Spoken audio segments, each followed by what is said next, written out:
الرحمن الرحیم السلام علیکم ورحمۃ اللہ وبرکاتہ۔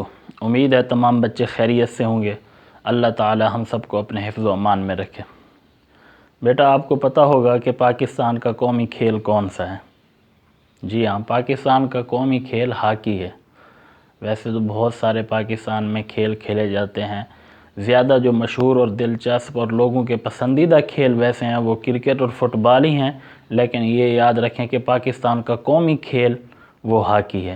آج ہم ہاکی کے بارے میں پڑھیں گے اور یہ ہمارا سبق نمبر 10 ہے۔ یہ ہم شروع کر رہے ہیں جس کا عنوان ہے اس چیپٹر کا ہاکی۔ اس کے اندر کچھ خاص الفاظ ہیں، یوں سمجھ لیں مشکل الفاظ ہیں، ان کے بارے میں ہم پڑھیں گے، ان کے معنی دیکھیں گے۔ پہلے نمبر پہ ہے جہد مسلسل۔ جہد مسلسل کا معنی لگاتار کوشش۔ جہد کا معنی ہوتا ہے کوشش اور مسلسل کا معنی لگاتار، مسلسل کوشش، لگاتار کوشش۔ جہد مسلسل، لگاتار کوشش۔ دوسرے نمبر پہ ہے ریفری۔ ریفری کا معنی امپائر، ثالث، منصف، فیصلہ کرنے والا جو ہوتا ہے دو ٹیموں کے درمیان، جس کا فیصلہ معتبر ہوتا ہے اسے ریفری کہتے ہیں، جس کو اردو میں ثالث بھی کہتے ہیں، منصف بھی کہتے ہیں، فیصل بھی کہتے ہیں، فیصلہ کرنے والا، ہم عام زبان میں امپائر کہتے ہیں۔ تیسرے نمبر پہ ہے تنبیہ۔ تنبیہ کا معنی متنبہ کرنا، خبردار کرنا، آگاہ کرنا۔ سنگین، سنگین کا معنی ہے سخت، مشکل۔ ویسے سنگین کا جو لغوی معنی ہے وہ سنگ سے ہے، آپ کو پتہ ہے سنگ کہتے ہیں پتھر کو، تو سنگین، پتھریلی زمین، نوکیلی زمین، اس کے اوپر چلنا مشکل ہوتا ہے، تو سنگین کہتے ہیں سخت، مشکل، خطرناک۔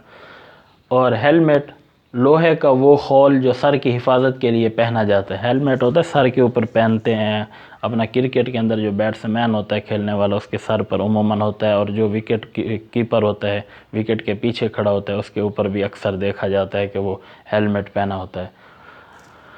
اور ہے طلائی تمغہ۔ طلائی تمغہ، طلائی کہتے ہیں سونے کو، طلائی تمغہ سونے کا تمغہ۔ آسٹر ٹرف، مصنوعی گھاس، وہ میدانوں کے اوپر جو مصنوعی گھاس بسا اوقات بچھائی جاتی ہے کہ کھیلنے میں آسانی ہو۔ ویسے تو قدرتی گھاس بھی لگائی جاتی ہے لیکن اکثر مصنوعی گھاس ہوتی ہے۔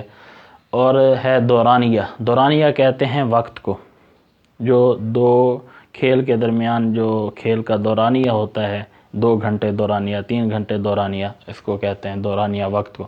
توانا، مضبوط، طاقتور۔ ترہ امتیاز، نمایاں مقام، یہ تلفظ کا آپ نے خیال کرنا ہے، ترہ امتیاز، نمایاں مقام۔ نقرئی یا نقرئی تمغہ، چاندی کا تمغہ، نقرئی کہتے ہیں چاندی کو۔ اور برق رفتاری، تیز رفتاری، چستی۔ برق بجلی سے ہے، برق بجلی کو کہتے ہیں، بجلی کی تیزی جس کو کہتے ہیں، برق رفتاری، تیزی، چستی۔ اور آخری ہے اولمپکس۔ اولمپکس کھیلوں کے عالمی مقابلے جو ہر 4 سال بعد منعقد ہوتے ہیں، بین الاقوامی مقابلے، عالمی مقابلے، جس طرح اپنا ورلڈ کپ ہوتا ہے کرکٹ میں وہ 5 سال بعد ہوتا ہے، لیکن اولمپکس ان کھیلوں کو کہتے ہیں جو 4 سال بعد منعقد ہوتے ہیں۔ تو یہ مشکل الفاظ سے کچھ، اب ہم اس کی ریڈنگ کرتے ہیں۔ آپ بھی کتاب کھول لیں شابس، پیج نمبر ہے 60، آپ اپنے پاس کتاب کھول لیں اور میں ریڈنگ کرتا جاتا ہوں، آپ پڑھتے جائیں۔ کھیلوں کو انسانی زندگی میں بہت اہمیت حاصل ہے۔ کھیل سے جسمانی صحت بہتر ہوتی ہے۔ یہ بات دیکھنے میں آئی ہے کہ کھلاڑی عام لوگوں کی نسبت جسمانی اعتبار سے زیادہ مضبوط اور توانا ہوتے ہیں۔ جسمانی صحت کے ساتھ ساتھ کھیل اخلاقی تربیت کا بھی مؤثر ذریعہ ہے۔ مؤثر کا معنی اثر کرنے والا، لفظ مؤثر ہے، لوگ بچے غلطی کرتے ہیں مؤثر پڑھتے ہیں، یہاں جو اعراب لگا ہوا ہے وہاں وہ بھی مؤثر کا لگا ہوا ہے، تو یہ کتابت کی غلطی ہے، پرنٹنگ کی غلطی ہے، بلکہ مؤثر ہے، آپ یہ صحیح کر لیں، سا کے نیچے زیر لگا لیں۔ کھلاڑی کو کھیل کے اصول و قواعد کی پابندی کرنا سکھائی جاتی ہے، تو یہاں آپ نے گرامر کو بھی ٹچ کرنا، اصول و ضوابط، اصول و قواعد، مرکب عطفی ہے، اصول و قواعد کی پابندی کرنا سکھائی جاتی ہے۔ ایک کھلاڑی کھیلتا تو جیت کے لیے ہے، مگر جب وہ ہار جاتا ہے تو اپنی ناکامی کو خوش دلی سے قبول کرتا ہے، اپنی کمزوریوں پر قابو پا کر اگلے مقابلے کے لیے تیار ہو جاتا ہے۔ یوں کھیل کی وجہ سے ایک کھلاڑی میں فراغ دلی، بلند حوصلگی اور جہد مسلسل کی صلاحیتیں پیدا ہوتی ہیں۔ پاکستان میں بہت سے کھیل نہایت دلچسپی اور شوق سے کھیلے جاتے ہیں۔ ان میں ایک ہاکی ایک ایسا کھیل ہے جسے پاکستان کا قومی کھیل کہا جاتا ہے۔ اس کھیل کی تاریخ کا مطالعہ کریں تو پتہ چلتا ہے کہ یہ ایک قدیم کھیل ہے جس کا آغاز ایران سے ہوا۔ ایران سے اس کا آغاز ہوا، ایران سے یورپ میں پہنچا، یورپ میں یہ کھیل سب سے پہلے فرانس میں شروع ہوا، وہاں سے انگلستان پہنچا۔ 18ویں صدی عیسوی کے آغاز میں انگریزوں نے بر صغیر پاک و ہند میں اسے متعارف کروایا، جب یہ ایک ملک تھا۔ اپنا ہندوستان، پاکستان اور بنگلہ دیش، ان تینوں کو بر صغیر کہا جاتا تھا۔ دیکھتے ہی دیکھتے قلیل عرصے میں، تھوڑے سے عرصے میں یہ کھیل پورے ملک میں کھیلا جانے لگا۔ ہاکی کا کھیل 1908 میں پہلی بار اولمپکس میں شامل کیا گیا۔ جس ملک نے سب سے پہلے اولمپکس میں طلائی تمغہ جیتا، سونے کا تمغہ، وہ برطانیہ تھا۔ 1928 میں ہندوستان کی ٹیم نے ہالینڈ کے شہر ایمسٹرڈیم میں کھیلے جانے والے اولمپکس میں پہلی مرتبہ حصہ لیا اور طلائی تمغہ جیتا۔ 1940 تک یہ اعزاز ہندوستان کے پاس رہا۔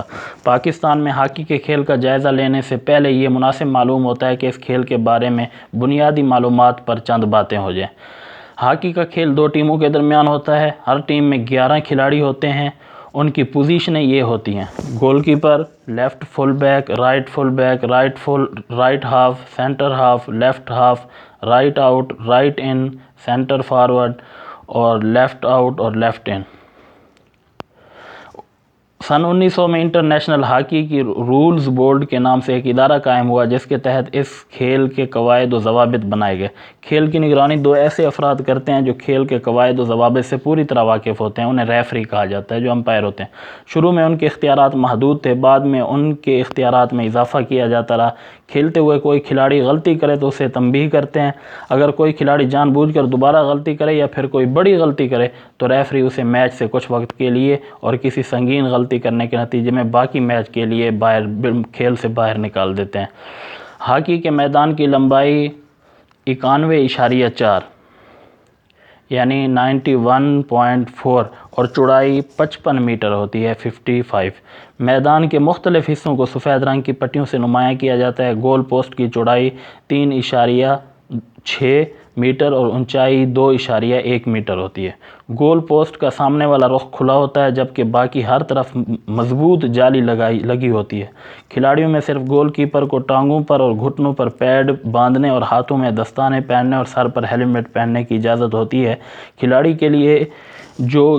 کھیل کے لیے جو اسٹک استعمال کرتے ہیں وہ 18 سے 21 اونس وزنی ہوتی ہے۔ اونس یہ ایک پیمانہ ہے، جس طرح شارگ ہوتا ہے، تولا ہوتا ہے، ماشا ہوتا ہے، تو اونس۔ ہاکی کی گیند سفید رنگ کی ہوتی ہے۔ کھیل 2 وقفوں پر مشتمل ہوتا ہے، ہر وقفے کا دورانیہ 35 منٹ ہوتا ہے۔ ایک میچ کے دوران ایک ٹیم کو زیادہ سے زیادہ 4 کھلاڑی تبدیل کرنے کی اجازت ہوتی ہے۔ کوئی زخمی ہو گیا یا کوئی تھک گیا یا کوئی کسی غلطی کی وجہ سے باہر نکل گیا تو کم از کم 4 کھلاڑی تبدیل کرنے کی اجازت ہوتی ہے، زیادہ سے زیادہ 4 کھلاڑی۔ پاکستان کی ہاکی ٹیم پہلی مرتبہ بین الاقوامی مقابلوں میں 1948 میں شریک ہوئی۔ اس کے کپتان علی اقتدار دارا تھے، جو قیام پاکستان سے پہلے متحدہ ہندوستان کی ہاکی ٹیم کے نامور کھلاڑی تھے۔ ملک میں پہلی بار قومی ہاکی چیمپئن شپ 1948 میں لاہور میں منعقد ہوئی۔ پاکستان نے 1954 میں ہاکی کے اولمپک مقابلوں میں نہ صرف شرکت کی بلکہ نقرئی تمغہ بھی جیتا۔ نقرئی مطلب چاندی کا تمغہ۔ اس کے بعد پاکستان کی ہاکی ٹیم کا فتوحات حاصل کرنے اور اعزازات جیتنے کا ایک سلسلہ چل نکلا۔ 1958 میں ٹوکیو کے ایشیائی کھیلوں میں طلائی تمغہ، 1960 میں روم کے اولمپکس کھیلوں میں طلائی تمغہ، 1962 کے ایشیائی کھیلوں میں طلائی تمغہ اور 1968 اور 1984 کے اولمپکس میں طلائی تمغے جیتنے کے اعزازات خاص طور پر قابل ذکر ہیں۔ پاکستان ہاکی فیڈریشن کا قیام 1978 میں عمل میں آیا۔ پاکستان نے ہاکی کے کئی نامور اور عظیم کھلاڑی پیدا کیے جن کی فہرست طویل ہے، مگر ان میں چند کھلاڑیوں کو بہت زیادہ شہرت اور مقبولیت حاصل ہوئی۔ ان کے نام یہ ہیں: نصیر بندہ، عاطف حمیدی، منیر ڈار، اصلاح الدین، منور زمان، منظور جونیئر، رشید جونیئر، سلیم شروانی، سمیع اللہ، شہناز شیخ، اختر رسول اور حسن سردار۔ پاکستان کے ہاکی سٹائل کو ایشیائی ہاکی سٹائل کہا جاتا تھا، جن میں کھلاڑی ایک دوسرے کو چھوٹے چھوٹے پاس دے کر برق رفتاری سے مخالف ٹیم کے کھلاڑیوں کے درمیان سے گیند لے جا کر مخالف ٹیم کے گول پر حملہ آور ہوتے تھے۔ قدرتی گھاس پر ہاکی کے اس سٹائل کے سامنے یورپی ٹیمیں بے بس تھیں۔ چنانچہ ایشیائی ہاکی سٹائل کو ناکام بنانے کے لیے یورپی ٹیموں نے قواعد و ضوابط میں تبدیلیاں کرائیں۔ میچ کھیلنے کے لیے قدرتی گھاس کی بجائے مصنوعی گھاس، آسٹر ٹف اور پولی ٹف وغیرہ کو رواج دیا۔ اس وقت ہمارے کھلاڑی سخت محنت کرنے اور اچھا کھیلنے کے باوجود کامیابی کے وہ نتائج حاصل نہیں کر پا رہے جو ماضی میں ان کا ترہ امتیاز رہے۔ یہی وجہ ہے کہ عالمی درجہ بندی میں اب ہماری ہاکی ٹیم سر فہرست نہیں۔ ہمیں موجودہ صورتحال سے مایوس ہونے کی بجائے سخت محنت کرنی چاہیے۔ توقع ہے کہ اپنی محنت کے بل بوتے پر پاکستان کی ہاکی ٹیم جلد ہی دنیا کی صف اول کی ٹیموں میں شمار ہونے لگے گی۔ ہاکی کا کھیل اب پوری دنیا میں مقبول ہے۔ ملک عزیز پاکستان کے علاوہ یہ کھیل بھارت، ملائیشیا، چین، جنوبی Korea, Japan, Australia, New Zealand, Germany, Holland, انگلستان، فرانس، جنوبی افریقہ اور ارجنٹائن وغیرہ میں بھی ذوق و شوق سے کھیلا جاتا ہے۔ ہاکی کے کھیلوں کے بڑے بڑے ٹورنامنٹس اولمپکس، چیمپئن ٹرافی اور ورلڈ کپ ہیں، جن میں تقریباً تمام اہم ٹیمیں حصہ لیتی ہیں۔ ماضی کے ان تمام مقابلوں میں پاکستانی ٹیم نے بہت اعلیٰ کارکردگی کا مظاہرہ کیا ہے۔ توقع ہے کہ پاکستانی ٹیم مستقبل قریب میں، یعنی جو مستقبل قریب اور مستقبل بعید، مستقبل قریب یعنی چند سالوں میں اپنا کھویا ہوا مقام حاصل کر لے گی اور ماضی کی شاندار کارکردگی کا مظاہرہ کرتے ہوئے اپنی قابل رشک تاریخ کو ایک بار پھر دہرائے گی۔ قابل رشک کا معنی جس کے اوپر رشک کیا جا سکے۔ یہ ہماری ریڈنگ مکمل ہو گئی۔ انشاءاللہ اگلے لیکچر میں ہم مشق حل کریں گے۔ السلام علیکم ورحمۃ اللہ وبرکاتہ۔